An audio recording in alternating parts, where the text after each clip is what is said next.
चलिए, तो नई शिक्षा नीति पर हम यहाँ पर चर्चा करते हैं। पहले तो इसके बारे में थोड़ा सा हम मुख्य इसका जो बेस है उसको समझते हैं।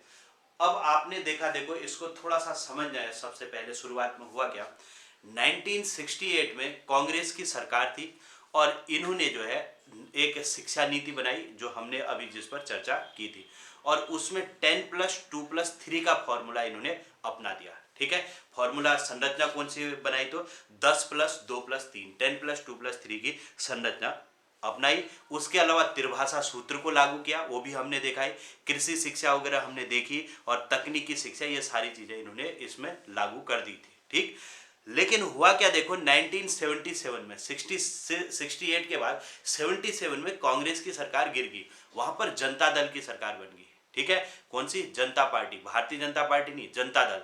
जनता दल मतलब सभी कई सारी पार्टियों ने मिलकर के अपनी एक सरकार बनाई, जिसके प्रधानमंत्री थे मोरारजी देसाई। मोरारजी देसाई प्रधानमंत्री बन गए। ठीक, तो इन्होंने क्या किया, जो 1968 की एजुकेशन पॉलिसी थी, उस एजुकेशन पॉलिसी को खत्म कर दिया। ठीक, उसकी जगह पर उसमें क्या था, 10+2+3 की संरचना थी। इन्होंने कहा नहीं, 10+2+3 नहीं, बल्कि 8+4+3 की संरचना होनी चाहिए। तो उन्होंने, जनता दल ने जो है 10+2+3 की जगह पर 8+4+3 की संरचना इन्होंने लागू कर दी। ठीक है, 68 में क्या हुआ, 10+2+3 की संरचना। 77 में क्या हुआ, 8+4+3 की संरचना। अब उसके बाद क्या हुआ, 1981 में इंदिरा गांधी फिर से प्रधानमंत्री बन गई। 1981 में क्या हुआ, इंदिरा गांधी फिर से प्रधानमंत्री बनी, और उन्होंने क्या किया, फिर से 1968 की जो 10+2+3 की नीति थी उसको फिर से लागू कर दिया। ठीक, तो फिर से ये लागू होगी। अब उसके बाद 1968 की जो नीति हुई, फिर ये चल रही थी, लेकिन फिर उसके बाद इंदिरा गांधी की हत्या होगी और राजीव गांधी प्रधानमंत्री बन गए। राजीव गांधी जब प्रधानमंत्री बने तो उन्होंने कहा कि जो 68 की नीति है, इसके आधार पर एक नई शिक्षा नीति बनाई जाए, जिसे हमने न्यू एजुकेशन पॉलिसी 1986 नाम दिया है। ठीक है, तो ये इसका एक बेस था, इसको आप लोग समझना। मैंने क्या कहा, देखो यहां से समझना कि सबसे पहले 1968 में कांग्रेस ने पहली शिक्षा नीति 1968 को लागू किया और 10+2+3 की संरचना तथा त्रिभाषा सूत्र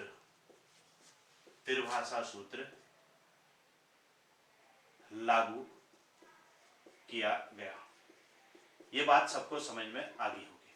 ठीक है, अब क्या होता है, 1977 में मैंने कहा जनता पार्टी की सरकार बनी, जनता दल की सरकार बनी, जनता दल की सरकार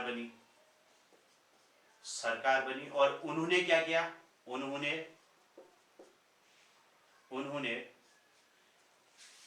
8+4+3 की संरचना को लागू किया, ठीक है, इस संरचना को इन्होंने लागू कर दिया।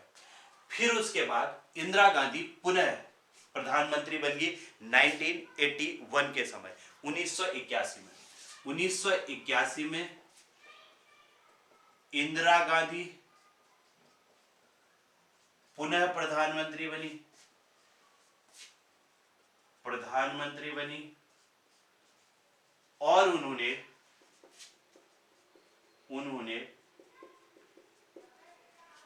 10+2+3 की संरचना को पुनः लागू किया। ठीक, अब क्या होता है, राजीव गांधी प्रधानमंत्री। इंदिरा गांधी की मृत्यु के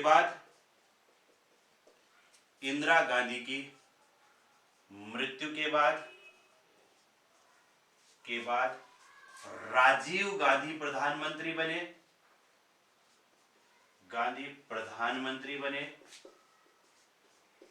और उन्होंने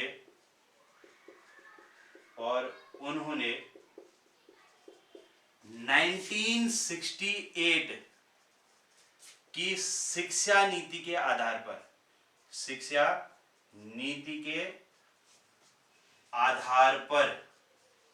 पर नई शिक्षा नीति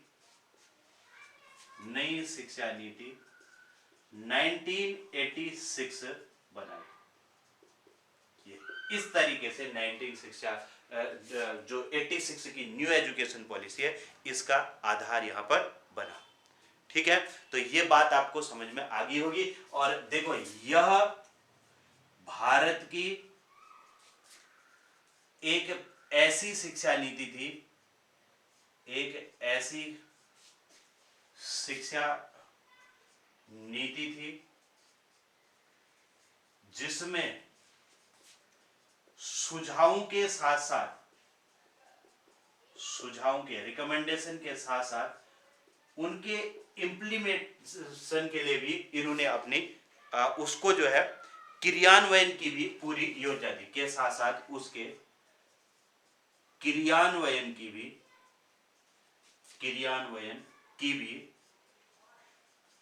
योजना प्रस्तुत की।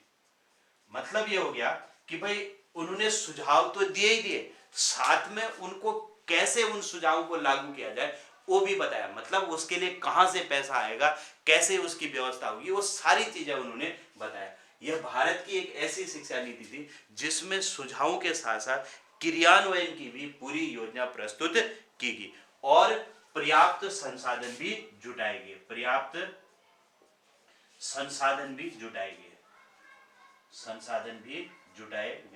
कहा कि भाई इसके लिए जो है इतने धन की जरूरत होगी और ये यहां से आएगा। धन कहां से आएगा उसके बारे में भी इन्होंने इसके लिए बताया। ठीक है, तो ये भी एक इंपॉर्टेंट एक क्वेश्चन बन जाता है कि भारत की कौन सी ऐसी शिक्षा नीति है जिसमें सुझावों के साथ साथ उनके क्रियान्वयन की भी योजना प्रस्तुत की गई।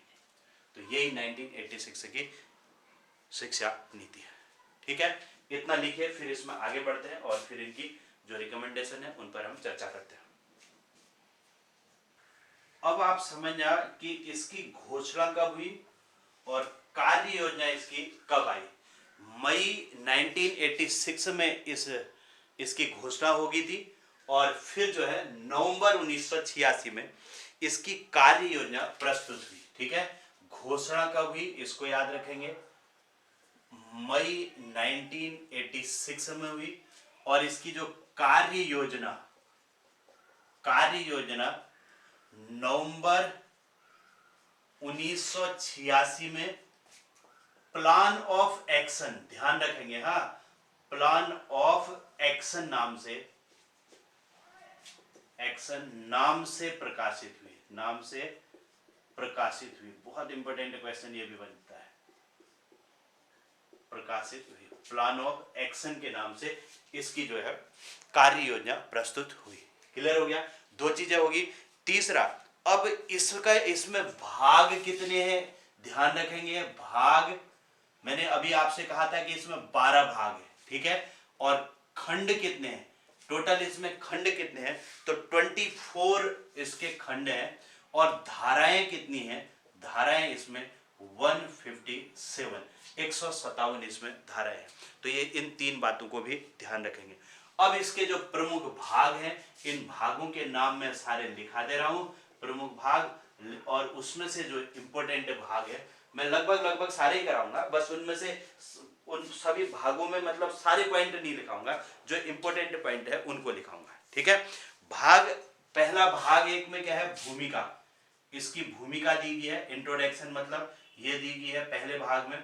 और दूसरे भाग में शिक्षा का क्या उद्देश्य है इसको बताया गया है, शिक्षा का उद्देश्य दूसरे भाग में इन्होंने बता रखा है। ठीक है, ये भी ठीक है, शिक्षा का उद्देश्य क्या होना चाहिए, अच्छी बात है, ये बताई गई है। तीसरा, राष्ट्रीय शिक्षा प्रणाली कैसी होनी चाहिए। अब इनको आप थोड़ा सा समझना। देखो, भूमिका में तो सीधे सीधे यही कहा गया है कि भाई एक शिक्षा नीति देश के विकास के लिए जो है शिक्षा नीति को बनाया जाना चाहिए। भूमिका होगी, इंट्रोडक्शन हो गया उसका। दूसरा, शिक्षा का उद्देश्य क्या होना चाहिए? शिक्षा का उद्देश्य शिक्षा जो है मनुष्य का जन्मसिद्ध अधिकार है, और शिक्षा का उद्देश्य क्या है? वो सामाजिक विकास करना, आर्थिक विकास करना, नैतिक विकास करना, सभी प्रकार के जो सर्वांगीण विकास करना, यह शिक्षा का उद्देश्य होना चाहिए। तीसरा क्या कहा? राष्ट्रीय शिक्षा प्रणाली। अब राष्ट्रीय शिक्षा प्रणाली कैसी होनी चाहिए? कि पूरे देश में एक समान शिक्षा प्रणाली होनी चाहिए, जिसका पैटर्न इन्होंने कैसे कहा था? 10+2+3 का पैटर्न होना चाहिए। ठीक है। चौथा जो है समानता के लिए शिक्षा। इन पॉइंटों को आप वैसे पहले समझ लेना। समानता के लिए शिक्षा की बात की गई, मतलब समानता के लिए शिक्षा मतलब जो एजुकेशन है वो सबके लिए समान होनी चाहिए, चाहे लड़के हों, लड़कियां हों, या फिर एससी वर्ग हो, एसटी वर्ग हो, सभी के लिए समान रूप से शिक्षा की बात यहाँ पर कही गई है। और साथ में एक चीज कही कि जो निर्धन वर्ग के बच्चे हैं, 14 वर्ष से कम आय के बच्चे हैं, उनके लिए निःशुल्क शिक्षा होनी चाहिए। तो ये इसका इंपॉर्टेंट फैक्ट यहाँ पर एक निकल करके आ गया। ठीक है। इसमें भी देखो शिक्षा का उद्देश्य में भी इंपॉर्टेंट आ गया। ठीक, क्या कहा कि भाई जो शिक्षा है वो सभी के लिए होनी चाहिए, सबके लिए शिक्षा मतलब जन्म सिद्ध अधिकार है। ये किस भाग में कहा गया? भाग 2 में कहा गया। अब राष्ट्रीय शिक्षा नीति 10+2+3 की संरचना किस भाग में दी गई है? तो भाग 3 में दी गई है। अब समानता के लिए शिक्षा की बात किस भाग में की गई है? तो भाग 4 में कही गई है। या फिर कह दें कि एससी एसटी महिलाओं के लिए शिक्षा की बात किस भाग में की गई है? तो भाग 4 में। और इसी में यह भी बन सकता है कि 14 वर्ष से कम आय के बच्चों की शिक्षा की बात किस भाग में की गई है? तो भाग 4 में। ठीक है। तो ये चीजें आपको यहाँ पर ऐसे ध्यान रखनी पड़ेंगी। अब आया शिक्षा का पुनर्गठन। नंबर 5 में है शिक्षा के पुनर्गठन की बात। ये भाग सबसे इंपॉर्टेंट है, शिक्षा का पुनर्गठन। शिक्षा का पुनर्गठन मतलब ये हो गया कि भाई शिक्षा का जो पैटर्न है उसको हमारे यहाँ जो स्कूल वगैरह है उसका पूरा रिनोवेशन किया जाए, पूरे बदले जाए, शिक्षा का पुनर्गठन कर दिया जाए। इसमें सबसे इंपॉर्टेंट बात एक तो ऑपरेशन ब्लैक बोर्ड की इन्होंने बात की कि शिक्षा में जो है ऑपरेशन ब्लैक बोर्ड चलाया जाए, जिससे कि जो प्राथमिक विद्यालय है उनमें बुनियादी जो आवश्यकताएं हैं उनकी पूर्ति की जाए। भाग 5 में ऑपरेशन ब्लैक बोर्ड की बात की गई है। और एक और चीज बहुत इंपॉर्टेंट है, गति निर्धारक विद्यालय कहा गया, जिसमें विशेष रूप से नवोदय विद्यालय स्थापित करने की बात की गई है। ठीक है। तो ये दो चीजें बहुत इंपॉर्टेंट रही। कौन कौन सी? एक तो ऑपरेशन ब्लैक बोर्ड, दूसरा गति निर्धारक स्कूल कह लो, या फिर इनको हम नवोदय विद्यालय के नाम से भी जानते हैं। ये दोनों के दोनों इनके लिए रिकमेंडेशन किस भाग में है? तो भाग 5 में। ठीक है। तो बहुत इंपॉर्टेंट ये भाग है। और एक चीज इसमें और कही गई है, एक चीज और क्या कही गई है कि ओपन यूनिवर्सिटी खोली जानी चाहिए, खुले विश्वविद्यालय। और साथ में जो है एक जिस पर हम पहले चर्चा भी कर रहे थे, डिस्टेंस एजुकेशन की बात कर रहे थे। ओपन यूनिवर्सिटी भी होनी चाहिए और डिस्टेंस एजुकेशन, ये 3 चीजें हैं। यहां पर देखो सबसे इंपॉर्टेंट भाग यही है, भाग 5। ठीक है, जिसमें से क्वेश्चन बनते हैं। इसके अलावा तकनीकी एवं प्रबंधन शिक्षा, नंबर 6 भाग क्या है? तकनीकी एवं प्रबंधन शिक्षा। तकनीकी एवं प्रबंधन शिक्षा, मैनेजमेंट की शिक्षा, प्रबंधन शिक्षा। अब तकनीकी शिक्षा की बात किस भाग में कही गई है? तो भाग 6 में। मैं अब अलग से फिर दोबारा उन चीजों को डिटेल में नहीं लिखाऊंगा, लेकिन जो इंपॉर्टेंट है उनके तो मैं लिखाऊंगा ही लिखाऊंगा। ठीक है। तो छठा है तकनीकी एवं प्रबंधन शिक्षा। इसमें जो है इन्होंने कहा कि एक इसका बहुत इंपॉर्टेंट जो पार्ट है वो क्या है? पॉलिटेक्निक कॉलेज खोले जाए। पॉलिटेक्निक कॉलेज खोलने की मांग किस भाग में की गई थी, या उसके सिफारिश किस भाग में की गई थी? तो भाग 6 में की गई थी। और अखिल भारतीय तकनीकी शिक्षा परिषद को कानूनी अधिकार प्रदान किया जाए। ये जब क्वेश्चन करेंगे तो वहां पर आप देखोगे ये क्वेश्चन में भी आपको देखने को मिलेगा। ठीक है। तो ये हो गया। इसके अलावा शिक्षा व्यवस्था को कारगर बनाया जाए। नंबर 7 क्या है? शिक्षा व्यवस्था को कारगर बनाया जाए। कारगर बनाया जाए। कारगर कैसे बनाएंगे भाई? उसके लिए क्या करना पड़ेगा? शिक्षकों को प्रशिक्षित करना पड़ेगा ना, तभी तो शिक्षा व्यवस्था कारगर बनेगी। तो इन्होंने कहा कि भाई अध्यापकों की जवाबदेही तय होनी चाहिए कि भाई बच्चे अगर सारे फेल हो गए तो क्यों हो रहे हैं, शिक्षकों की भी तो इसके लिए जवाबदेही होनी चाहिए। तो शिक्षा व्यवस्था को कारगर बनाने के लिए इन्होंने कहा कि अध्यापकों की जवाबदेही तय होनी चाहिए, और छात्रों के सही आचरण, छात्रों का जो आचरण है उसको भी ठीक बनाने की जरूरत है। उसके लिए आप लोगों को, शिक्षकों को काम करना पड़ेगा कि कैसे छात्रों के आचरणों को सुधारा जाए और शिक्षण जो संस्थान है उनको अधिक से अधिक सुविधाएं दी जाए। ये इन्होंने इस शिक्षा व्यवस्था को कारगर बनाने के लिए कहा। ठीक है, इसके अलावा देखो शिक्षा प्रक्रिया को नया मोड़ देना। नंबर 8 क्या है? शिक्षा प्रक्रिया को, जो एजुकेशन की जो प्रक्रिया है, शिक्षा प्रक्रिया को नया मोड़ देना। नया मोड़ देना, जो शिक्षा की पूरी प्रक्रिया है उसको नया मोड़ दिया जाए। उसके लिए क्या करना पड़ेगा? नए मोड़ देने के लिए क्या करना पड़ेगा? जो पाठ्यक्रम है, पूरे पाठ्यक्रम को क्या करना पड़ेगा? अच्छा बनाना पड़ेगा। इसके अलावा पुस्तकों की गुणवत्ता में सुधार करना पड़ेगा, नए पुस्तकालय बनाने पड़ेंगे। ठीक है, और साथ में जो है विज्ञान गणित जैसे विषयों को, जैसे विज्ञान विषय को किस चीज के लिए बनाया जाए? जिससे कि बच्चे में जिज्ञासा बढ़े, पढ़ने की, जानने की जिज्ञासा बढ़े। और गणित किस चीज के लिए होना चाहिए? गणित से डर वाला विषय नहीं होना चाहिए, बल्कि वो तर्क शक्ति को बढ़ाने के योग्य होना चाहिए। ये इसमें 8वें भाग में कहा कि शिक्षा की जो प्रक्रिया है उसको नया मोड़ दिया जाए। वो कैसे देंगे? पाठ्यक्रम में सुधार करके। ठीक है, शिक्षा व्यवस्था को कारगर कैसे बनाएंगे? शिक्षकों पर काम करके। शिक्षकों पर अगर काम किया जाए, शिक्षकों को अच्छी ट्रेनिंग वगैरह दी जाए, तो शिक्षा व्यवस्था क्या हो जाएगी? कारगर हो जाएगी, अच्छी हो जाएगी व्यवस्था। और शिक्षा प्रक्रिया को नया मोड़ कैसे देंगे? पाठ्यक्रम में सुधार करके शिक्षा प्रक्रिया को नया मोड़ देंगे। क्या यहां तक की बातें आपको समझ में आ रही है? क्या जो मैं कह रहा हूं वो बातें समझ में आ रही है या मैं खाली बोलते जा रहा हूं? बताओ तो एक बार, तब मैं आगे बढ़ता हूं। 4 और रह रहे हैं।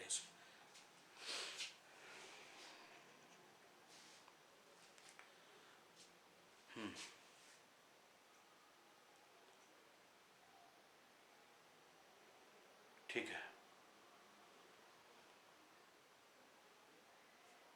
ठीक है, तो बस अभी आपको ये समझने, ये पॉइंट समझ में आ गए तो आपको फिर आप अपने आप ही इन चीजों को लिख सकते हो। ठीक है, तो मैंने क्या क्या कहा? सबसे पहले तो भूमिका दी गई। भूमिका में क्या कहा गया कि भाई एक शिक्षा नीति बनाई जाए जो कि पूरे देश के शिक्षा व्यवस्था के लिए अच्छी रहे, शिक्षा व्यवस्था को अच्छी बनाया जाए। दूसरा, शिक्षा का उद्देश्य। शिक्षा का उद्देश्य सब जानते ही हो, पढ़ते ही आए हो, बीएड से शुरुआत से ही शारीरिक विकास करना, मानसिक विकास करना, बौद्धिक विकास करना, शारीरिक विकास करना, सर्वांगीण विकास करना, ये शिक्षा का उद्देश्य होना चाहिए। ठीक है, ये शिक्षा का उद्देश्य होगा, ये इन्होंने इस भाग में कहा था। और एक बात इसमें बहुत इंपॉर्टेंट ये आती है कि शिक्षा प्रत्येक मनुष्य का जन्म सिद्ध अधिकार है। ये किस भाग में कहा गया? तो ये भाग 2 में कहा गया। ये इसका इंपॉर्टेंट एक फैक्टर रहता है जिसको हम अलग से लिखेंगे। ठीक है, अब भाग 3 में क्या है? राष्ट्रीय शिक्षा प्रणाली। अब देखो, राष्ट्रीय शिक्षा प्रणाली का मतलब ये हो गया कि पूरे राष्ट्र की शिक्षा प्रणाली क्या होनी चाहिए? समान होनी चाहिए। समान शिक्षा प्रणाली पूरे राष्ट्र के लिए बनाई जाए और उसका जो पैटर्न है वो क्या होना चाहिए? 10+2+3 की उसमें संरचना होनी चाहिए। ये इसमें भाग 3 में कही गई है, तो इसको आप लोग ध्यान देंगे। भाग 3 की राष्ट्रीय शिक्षा प्रणाली। अब समानता के लिए शिक्षा सब लोग समझ रहे होंगे। समानता मतलब चाहे लड़का हो, लड़की हो, चाहे किसी जाति का हो, किसी धर्म का हो, सबके लिए समान शिक्षा होनी चाहिए। और साथ में एक पॉइंट मैंने इंपॉर्टेंट इसमें क्या कहा कि 14 वर्ष से कम आयु के जो बच्चे हैं, सभी बच्चों को निःशुल्क शिक्षा दी जानी चाहिए। ठीक, शिक्षा का पुनर्गठन। अब शिक्षा के रिनोवेशन करने की बात यहां पर आई। शिक्षा के पुनर्गठन के लिए मैंने यहां पर 3 महत्वपूर्ण बातें बताई हैं। कौन कौन सी? एक तो ऑपरेशन ब्लैक बोर्ड कहा मैंने।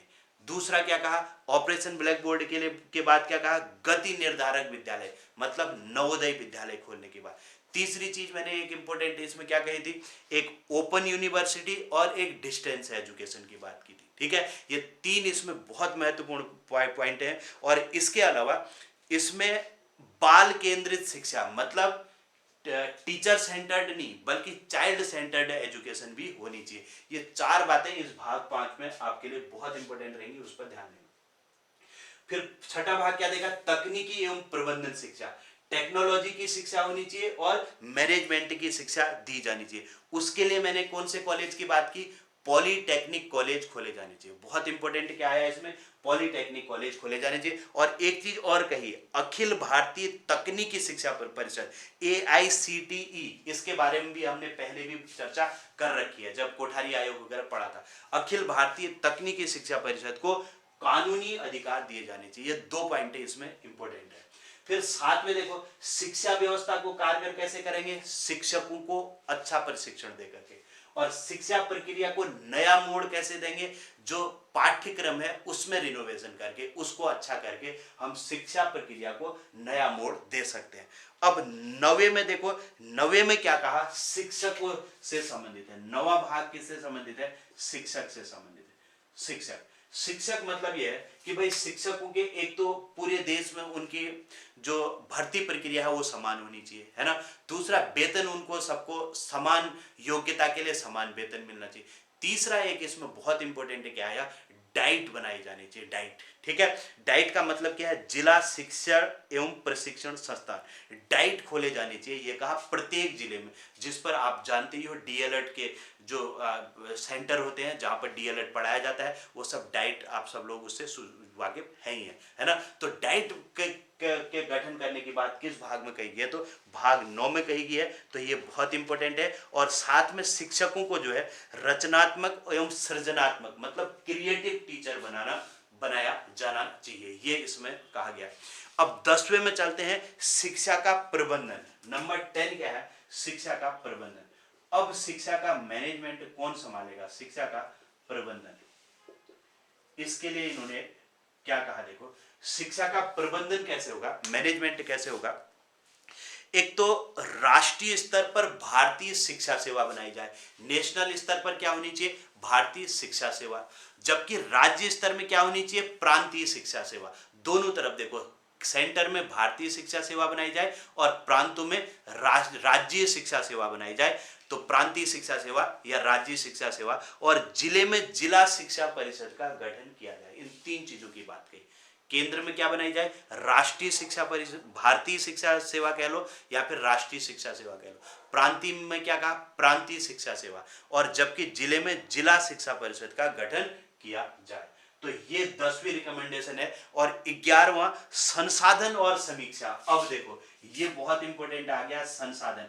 मैंने शुरू में ही आप लोगों से कहा था संसाधन और समीक्षा, ठीक है। मैंने आपसे शुरू में कहा कि ये एक ऐसी शिक्षा नीति थी जिसने जो है अपनी रिकमेंडेशन तो दी, साथ में उनका इम्प्लीमेशन करने के लिए, इम्प्लीमेंटेशन कैसे करेंगे उसके लिए भी, उसको कैसे लागू किया जाएगा उसके लिए भी उन्होंने अपने सुझाव दिए थे। तो इन्होंने कहा कि भाई अब ये सारी चीजें तो कर रहे हैं, इसके लिए संसाधन कहां से आएंगे, कहां से पैसा आएगा, ठीक है। संसाधन और उसकी समीक्षा के बारे में उसके भाग 11 में दे रखा है। तो उसके लिए इन्होंने सबसे पहली चीज क्या कहा, बजट का जो है 6% से अधिक, 6% से अधिक जो है इस 8वीं जो पंचवर्षीय योजना चल रही है, इस योजना में 6% से अधिक सरकार जो है बजट में खर्च करे, ठीक है। और इसके अलावा जो प्रस्तावित कार्य हैं, बजट तो जब आएगा तब आएगा, लेकिन अभी के जो प्रस्तावित कार्य हैं उनके लिए दान मांगा जाए, है ना, लोगों से दान करने की अपील की गई। और साथ में उपहार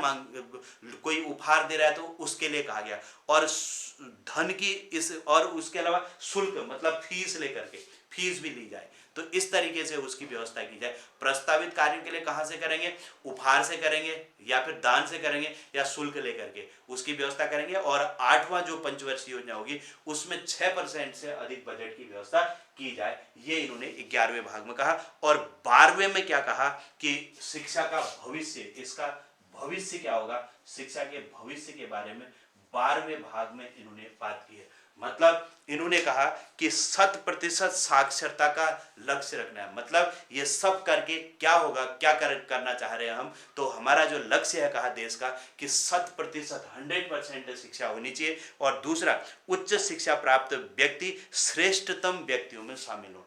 देश के जो, हाँ इसमें 6% से अधिक किया जाए कहा, वैसे है ये 6% ही है, तो इसको ध्यान रखना। इसमें इन्होंने कहा कि भाई 8वीं पंचवर्षीय योजना में कम से कम 6% से अधिक आप इसमें, इस वाली पंचवर्षीय योजना में करें खर्च, ठीक है। और शिक्षा का भविष्य समझ लेना। भविष्य कहा कि भाई एक भविष्य में कहा कि 100% साक्षरता को प्राप्त करना हमारा लक्ष्य है। और जो उच्च शिक्षा प्राप्त व्यक्ति होंगे वो ऐसे व्यक्ति होंगे जो कि देश के श्रेष्ठ व्यक्ति बनाए जा सके। तो ये इसका भविष्य के बारे में बात की। तो ये 12 भाग हैं, एक बार इनको लिखो। उम्मीद है आप सब लोगों को ये भाग लगभग समझ में आ गए होंगे। अब इनके जो इंपॉर्टेंट फैक्ट हैं उनको हम लिख लेंगे, ठीक है। लिखे इसको, फिर इनके बारे में आगे बात करते हैं।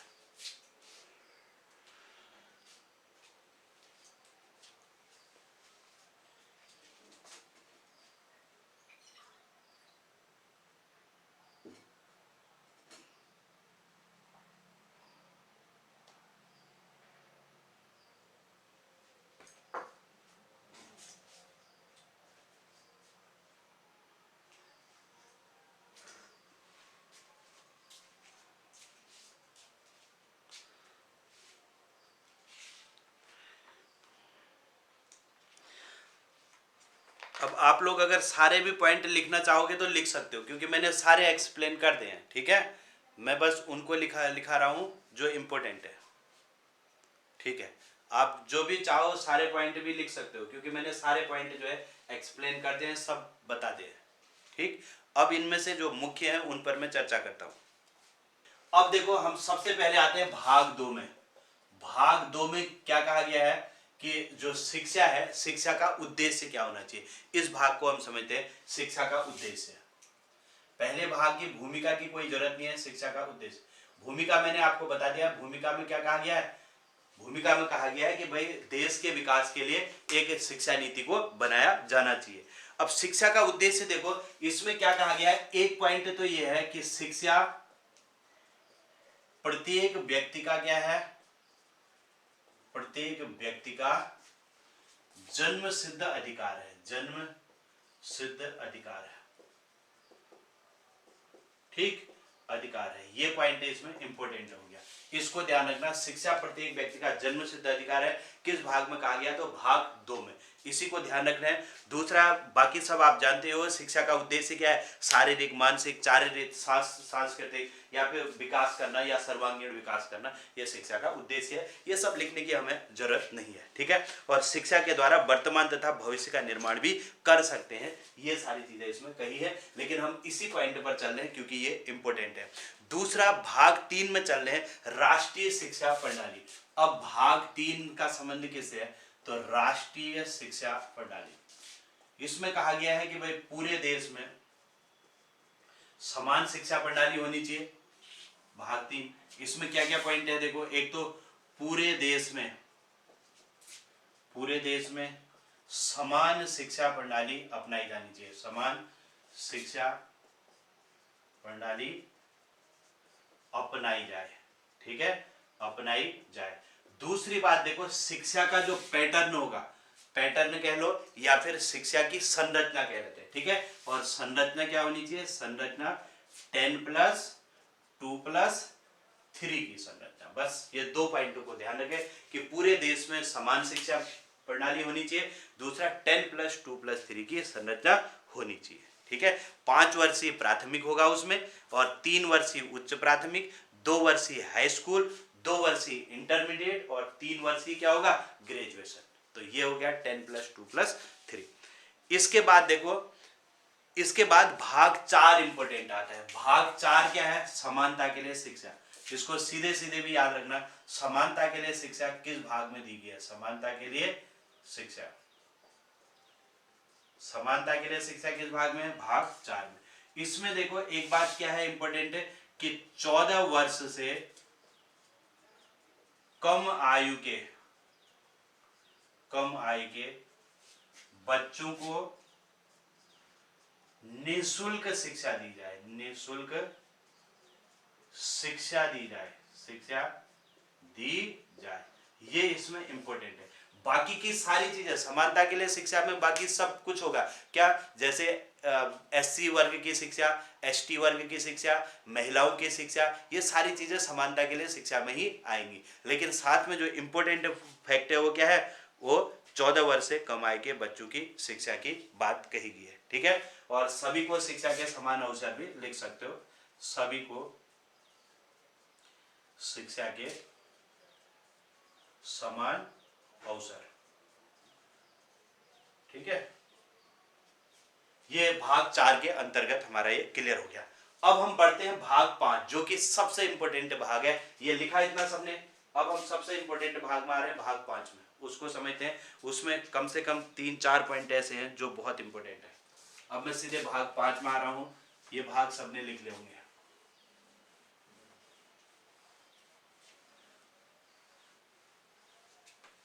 लिखा सबने?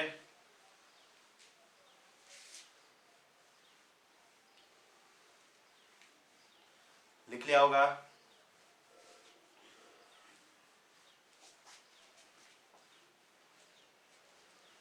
अब देखिए भाग 5। भाग 5 सबसे इंपॉर्टेंट भाग है जिस पर आप लोगों ने विशेष रूप से फोकस करना है। शिक्षा का पुनर्गठन। ये क्या है? शिक्षा का पुनर्गठन। ठीक है। शिक्षा के पुनर्गठन में सबसे पहले मैंने कहा था, एक तो ऑपरेशन ब्लैक बोर्ड चलाया जाए। ऑपरेशन ब्लैक बोर्ड चलाया जाए। ठीक है, चलाया जाए। दूसरा मैंने कहा नवोदय विद्यालय, जिनको गति निर्धारक विद्यालय कहा जाता है। गति निर्धारक विद्यालय या फिर नवोदय विद्यालय स्थापित किए जाए। नवोदय विद्यालय स्थापित किए जाए। स्थापित किए जाए। और ध्यान रखेंगे यहां पर देखो, ऑपरेशन ब्लैक बोर्ड कब चला? 1987 में चला। ये ध्यान रखेंगे। 86 से वहां पर गलत हो जाएगा, फिर ये 1987 होता है। ठीक है, 87 में ऑपरेशन ब्लैक बोर्ड चलाया गया था। नवोदय विद्यालय खोले जाए। इसके अलावा मुक्त विश्वविद्यालय जिन्हें कहते हैं, या खुले विश्वविद्यालय, खुले विश्वविद्यालय, और प्लस दूरस्थ विश्वविद्यालय। दूरस्थ विश्वविद्यालय खोले जाए। इसका मतलब क्या हुआ? Open university, open university plus distance education.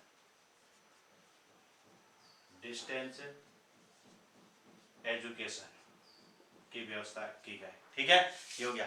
देखो, प्राथमिक स्तर में 14 वर्ष तक, प्राथमिक स्तर में 14 ईयर तक, 14 वर्ष तक के बच्चों को प्रवेश दिया जाए। बच्चों को प्रवेश दिया जाए। समझ आया? प्रवेश दिया जाए। ये 14 वर्ष की शिक्षा निःशुल्क वाली बात नहीं है, प्रवेश देने की बात है। भाई अगर 14 वर्ष का भी हो गया, पढ़ नहीं रहा, तो ये कक्षा 1 में एडमिशन कर दो, चलो कोई बात नहीं, चल जाएगा। ठीक है। इसके अलावा बाल केंद्रित शिक्षा की बात है। बाल केंद्रित शिक्षा दी जाए। चाइल्ड सेंटर्ड एजुकेशन, बाल केंद्रित शिक्षा दी जाए। इतनी बातें यहां पर कर रखी हैं, जो कि भाग 5 है।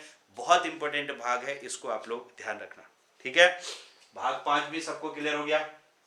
अब आते हैं भाग 6 में। भाग 6 की तरफ चलते हैं।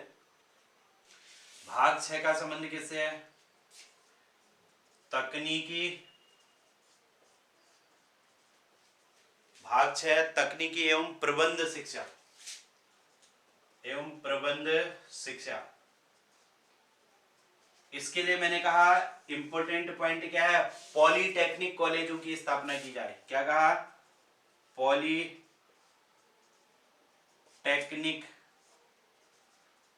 कॉलेजों की स्थापना की जाए। कॉलेजों की स्थापना बहुत इंपॉर्टेंट है। किस भाग में कहा गया है? स्थापना की जाए। और एक बात, AICIT कहा था मैंने, मतलब अखिल भारतीय तकनीकी शिक्षा परिषद। अखिल भारतीय तकनीकी शिक्षा परिषद। शिक्षा परिषद को अधिक अधिकार दिए जाए। क्या दिए जाए? अधिक अधिकार दिए जाए। अधिकार दिए जाए। ये किस भाग में कहा गया है? तो भाग कौन सा होगा? 6। तो भाग 5 और 6 सबको क्लियर हो जाने चाहिए। अब 7, 8 में ऐसा कुछ लिखाने की जरूरत नहीं है। भाग 7 और 8 को डिटेल में लिखाने की जरूरत नहीं है। भाग 7 मैंने कहा शिक्षा व्यवस्था को कारगर बनाने से संबंधित है। और मैंने कहा शिक्षा व्यवस्था को कारगर बनाने के लिए क्या होगा? अध्यापकों पर काम करना पड़ेगा। उसके लिए अध्यापकों की जवाबदेही सुनिश्चित होनी चाहिए। और दूसरा, शिक्षण संस्थाओं को अधिक सुविधाएं दी जानी चाहिए। तो ये भाग नंबर 7 था। और नंबर 8 मैंने कहा शिक्षा प्रक्रिया को नया मोड़ देना। शिक्षा प्रक्रिया को नया मोड़ देने के लिए मैंने कहा कि पाठ्यक्रम में जब सुधार करेंगे तो तब जाकर के शिक्षा प्रक्रिया को नया मोड़ दिया जाएगा। उसके लिए क्या होगा, पाठ्यक्रम को सुदृढ़ किया जाएगा, पुस्तकों की गुणवत्ता में सुधार किया जाएगा, नए पुस्तकालयों की स्थापना की जाएगी और विज्ञान विषय को जिज्ञासा के लिए, ठीक है, विज्ञान विषय कैसा होना चाहिए, विज्ञान विषय द्वारा जिज्ञासा और गणित के द्वारा तर्क शक्ति में वृद्धि की जानी चाहिए। ठीक है, ये दोनों भाग हैं, इनको मैं नहीं लिखाऊंगा, मैंने बोल दिया है। अगर जो लोग लिखना चाहोगे तो लिख लेना, आप लोग लिख सकते हो। ठीक है, अब भाग 9 आता है। भाग 9 में एक पॉइंट इंपोर्टेंट है जो कि शिक्षकों से संबंधित है। भाग 9 लिख लेंगे क्या, शिक्षक। अब मैंने इसमें एक पॉइंट विशेष रूप से जिस पर मैं कह रहा हूं, फोकस कर रहा हूं कि शिक्षकों के लिए प्रत्येक जिले में क्या होने चाहिए, प्रत्येक जिले में जिला शिक्षा एवं प्रशिक्षण संस्थान बनाया जाना चाहिए। प्रत्येक जिले में जिला शिक्षा एवं प्रशिक्षण संस्थान, प्रशिक्षण संस्थान मतलब डाइट बनाया जाए। ठीक है, इंपोर्टेंट हो गया। और साथ में क्या कहा, शिक्षकों को रचनात्मक, क्रिएटिव, शिक्षकों को रचनात्मक बनाया जाए। रचनात्मक या फिर सृजनात्मक भी कह सकते हो। ठीक है, रचनात्मक और सृजनात्मक बनाया जाए, क्रिएटिव शिक्षक। ठीक, तो ये भाग 9 के अंतर्गत शिक्षकों के बारे में कहा गया है। अब बात करते हैं भाग 10 में भी एक पॉइंट लिख लेते हैं। भाग 10 शिक्षा के प्रबंधन से संबंधित है। ठीक है, भाग 10 का संबंध किससे है, शिक्षा का प्रबंधन। बहुत इंपॉर्टेंट नहीं है लेकिन फिर भी इसमें ध्यान रखना। शिक्षा के प्रबंधन के लिए मैंने 3 चीजें कही। एक तो राष्ट्रीय स्तर पर भारतीय शिक्षा सेवा, राष्ट्रीय स्तर पर क्या बनाया जाए, भारतीय शिक्षा सेवा का गठन किया जाए। प्रांतीय स्तर पर मैंने क्या कहा था, प्रांतीय शिक्षा सेवा का गठन। प्रांतीय स्तर पर क्या बनाया जाए, प्रांतीय स्तर पर प्रांतीय शिक्षा सेवा बनाई जाए। और फिर मैंने तीसरी चीज कही, जिला स्तर पर जिला शिक्षा परिषद, जिला स्तर पर जिला शिक्षा परिषद का गठन किया जाए, गठन किया जाए। तो ये यहां पर गठन होने चाहिए। ये है शिक्षा के प्रबंधन से संबंधित। इसके बाद भाग 11 में आएंगे और 11 पर भी एक पॉइंट इंपोर्टेंट आ जाता है कि शिक्षा पर जो है 6% से अधिक खर्च किया जाए। भाग 11, अब ये किससे संबंधित है, भाग 11 संसाधन और समीक्षा। भाग 11 किससे संबंधित है, संसाधन और समीक्षा से संबंधित, संसाधन और समीक्षा। इसके लिए क्या कहा कि 8वीं पंचवर्षीय योजना में, 8वीं पंचवर्षीय योजना में 6% से अधिक व्यय के, अधिक बजट में शिक्षा के लिए दिया जाए, शिक्षा के लिए दिया जाए, ये इसमें मांग की गई। ठीक है, और क्या कहा गया, और कहा गया कि 5 वर्ष बाद, 5 वर्ष बाद शिक्षा नीति की समीक्षा की जाए, शिक्षा नीति की समीक्षा की जाए, समीक्षा की जाए। तो ये है हमारा भाग कौन सा, नंबर 11, भाग 11 संसाधन और समीक्षा। और भाग 12 लास्ट क्या है, शिक्षा का भविष्य। भाग 12 अब सारे ही लिखा दिए मैंने, अब कुछ नहीं रहा, ठीक है। भविष्य, शिक्षा का भविष्य, बस मैंने इंपॉर्टेंट ही लिखा रखे हैं, इसलिए ध्यान रखना, बहुत ज्यादा पूरे उन चीजों को नहीं लिखा है। कि 100% साक्षरता का लक्ष्य है, 100%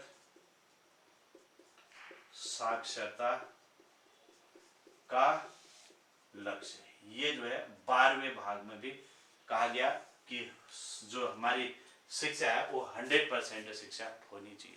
तो ये है टोटल इसके 12 भाग जो आपकी समझ में आगे होंगे। अब इन पॉइंटों को आप अच्छे से ध्यान रखना जो आपने अच्छे से समझने हैं, ठीक है। क्लियर हो गया? तो सबसे पहले आप लोग हेडिंग लिख लेना इसमें कि एनईपी 1986 की समीक्षा। इसमें 3 समितियां थी जिन्होंने इसकी समीक्षा की थी, उन पर हम यहाँ पर बात कर रहे हैं। कौन कौन सी समितियां थी? सबसे पहले राममूर्ति समिति आई थी, राममूर्ति समिति आई थी 1990 में, 1990 में। अब ये सीधा क्वेश्चन इसमें यह भी पूछ देता है कि राममूर्ति समिति का गठन कब हुआ था, तो सन 1990 में राममूर्ति समिति का गठन हुआ था। एक बात तो ये हो गया। दूसरा, जनार्दन समिति आई थी, जनार्दन समिति ये 1992 की है, ठीक है। तो इसको भी ध्यान रखना है, इससे भी क्वेश्चन बन जाता है कि जनार्दन समिति का गठन कब हुआ था, 1992। अब वैसे तो सिलेबस में हमारे ये समितियां नहीं है ना, लेकिन अब ये रिलेट कर रही है किसके साथ, 86 के साथ, क्योंकि उनकी समीक्षा कर रखी है, इसीलिए इस पर क्वेश्चन पूछे जाने की संभावनाएं बन जाती है। फिर अगला आता है यशपाल समिति। यशपाल समिति कब बनी थी, तो यशपाल समिति 1993। और इस पर हमने एक पॉइंट शिक्षा बिना बोझ के, जिस पर हमने पहले भी चर्चा की थी, बिना बोझ के, ये किस समिति ने कही थी, बिना बोझ के, शिक्षा बिना बोझ के, इसका संबंध किससे है, तो ये यशपाल समिति से ही संबंधित है, 1993। तो ये 3 समितियां हैं जिन्होंने एनईपी 1986 की समीक्षा की। जब इसकी समीक्षा की गई तो उसके बाद फिर इसमें कुछ संशोधन किए गए। अब ये संशोधन कौन कौन से हुए, इन संशोधनों पर हम चर्चा कर लेते हैं। एक तो इन्होंने कहा कि भाई जो ऑपरेशन ब्लैक बोर्ड है, ऑपरेशन ब्लैक बोर्ड चलाने की बात की गई थी, तो इन्होंने कहा ऑपरेशन ब्लैक बोर्ड में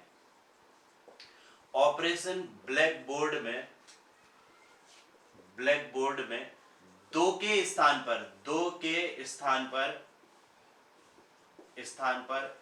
3 कमरे होने चाहिए, ठीक है। वहां पर ऑपरेशन ब्लैक बोर्ड में 2 कमरे बनाने की बात यहां पर कही गई थी। तो इन्होंने कहा 2 के स्थान पर 3 कमरे होने चाहिए, और अध्यापक 2 के स्थान पर 3 होने चाहिए। 2 के स्थान पर कितने होने चाहिए, स्थान पर 3 होने चाहिए। ये इसमें संशोधन किया गया, कमरे भी 2 के स्थान पर 3 और अध्यापक 2 के स्थान पर 3 होने चाहिए। और दूसरी बात देखो, भविष्य में इन्होंने कहा कि 50% महिला शिक्षक होनी चाहिए। भविष्य में 50%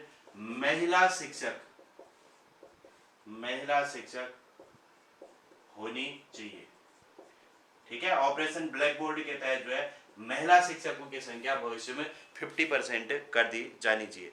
तीसरा क्या कहा देखो, उच्च प्राथमिक। अब जो ऑपरेशन ब्लैक बोर्ड है उसका संबंध किससे है, प्राथमिक शिक्षा से। तो इन्होंने कहा कि भाई उच्च प्राथमिक स्तर में भी ऑपरेशन ब्लैक बोर्ड चलाया जाना चाहिए। यह संशोधन किया गया, उच्च प्राथमिक स्तर में भी ऑपरेशन ब्लैक बोर्ड चलाया जाए, ठीक है। तो ये भी इनका एक संशोधन था। इसके अतिरिक्त देखो, सन 2000 तक शिक्षा को जो है, प्राथमिक शिक्षा को सर्वसुलभ बना दिया जाए। सन 2000 तक प्राथमिक शिक्षा को प्राथमिक शिक्षा को सर्व सुलभ बनाया जाए, सर्व सुलभ बनाया जाए, सबके लिए मतलब शिक्षा बनाई जाए।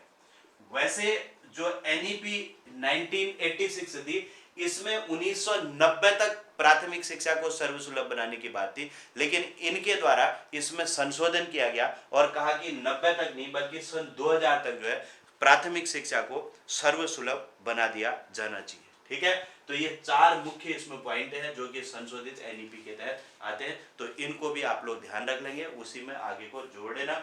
अब यहां से इसके जो प्रमुख बातें आई, एक तो नवोदय विद्यालय की इन्होंने बात की और दूसरा ऑपरेशन ब्लैक बोर्ड, जो कि इसके बहुत इंपॉर्टेंट फैक्ट हैं, उन दोनों पर हम चर्चा करते हैं।